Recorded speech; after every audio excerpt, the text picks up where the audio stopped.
नमस्कार दोस्तों। गतिशील पानी पीने लायक होता है। जो पानी स्थिर होता है उसमें अक्सर कीचड़ पनपता है। यह लाइनें बहुत महत्वपूर्ण है उन लोगों के लिए जो हमेशा दुखी रहते हैं। चलो इसी बात को हम एक बहुत ही बेहतरीन महान गौतम बुद्ध की कहानी से समझते हैं। यह बात है 563 ईसा पूर्व की, जो वहां गौतम बुद्ध का समय भी कहा जाता है। गौतम बुद्ध हमेशा अलग अलग गांव जाकर वहां के लोगों को जीवन का सच्चा ज्ञान बांटते थे। ऐसे ही किसी गांव में गौतम बुद्ध धर्म सभा लगाकर वहां के लोगों का अज्ञान दूर कर रहे थे। उसी गांव में बहुत निर्धन और दुखी आदमी रहता था, जो इस सभा के बाहर खड़ा होकर बड़े ध्यान से देखता रहता था।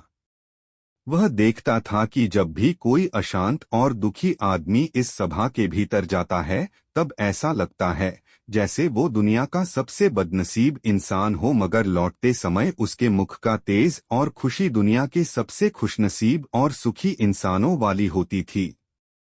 यह सब देखकर वह निर्धन और दुखी आदमी बहुत आश्चर्यचकित होता था और उसके मन में यही ख्याल चलता रहता कि एक बार वह खुद भी अंदर जाकर देखेगा।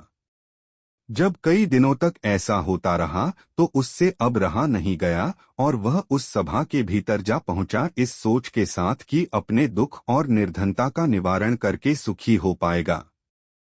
सभा में जाकर उसने देखा कि गांव के कई सारे लोग अपनी अपनी समस्याएं लेकर बारी बारी से भगवान बुद्ध के पास जा रहे थे और अपनी समस्याएं उन्हें बता रहे थे। भगवान बुद्ध सबकी समस्याएं बड़े ध्यान से सुनते और हर किसी को उनका कारण और निवारण भी बताते, जिन्हें सुनकर वह लोग खुश हो जाते हैं।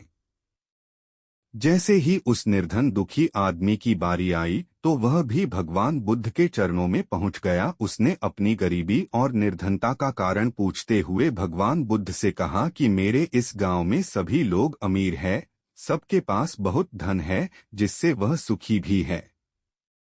तो भगवान ने मेरे साथ ही ऐसा क्यों किया? मुझे ही इतना निर्धन और गरीब क्यों बनाया?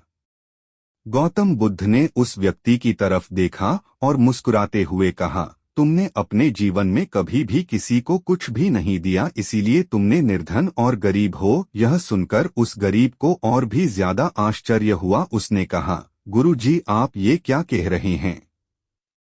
भला मैं किसी को क्या दे सकता हूँ?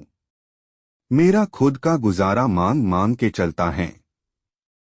उस व्यक्ति की ऐसी बात और विचार सुनकर गौतम बुद्ध ने उससे कहा, तुम सिर्फ निर्धन ही नहीं बल्कि बड़े अज्ञानी भी हो। भगवान ने तुम्हें क्या कुछ नहीं दिया है? मुस्कान दी है, जिससे तुम दूसरों की जीवन में आशा की किरणें जगा सकते हो। वाणी दी है, जिससे तुम मीठे बोल बोलकर लोगों का दुख, दर्द और खुशियां बांट सकते हो। और दो मजबूत हाथ दिए हैं, जिससे तुम लोगों की सहायता कर सकते हो। अब तुम ही बताओ, जब तुम्हारे पास इतना कुछ है तो तुम निर्धन कैसे हुए? गरीबी और निर्धनता यह तुम्हारे मन का सिर्फ एक भ्रम है। इसे तुम जितनी जल्दी दूर करोगे उतनी ही जल्दी तुम सुखी और संतुष्ट हो सकोगे।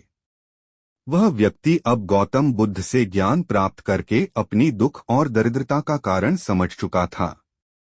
अब उसकी सोच बदल चुकी थी, तो उसके चेहरे पर भी वही चमक और सुख दिखने लगा जो वह सभा से बाहर जाते लोगों के चेहरे पर देखा करता था।